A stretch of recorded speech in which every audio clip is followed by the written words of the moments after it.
everyone, it's Morgan here from Bruce Hyundai, and this video is here to show you how to use our service drive-thru. When arriving for your appointment, approach the bay and wait for the door to open. Once the door has fully opened, drive through, shut off your engine, and there you will be greeted by your service advisor.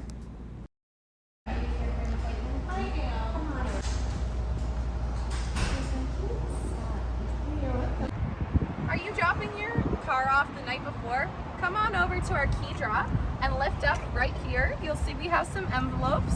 There's a spot where you can put your name and your address, and then you can just open this up and put it in, and then we'll pick up your keys and get your car in for service the next day. When you arrive back to pick up your car, just let your service advisors know that you're here, and then head on this way. This is where they'll go over your service, give you back your keys. Thanks for watching, and we'll see you at your next service appointment.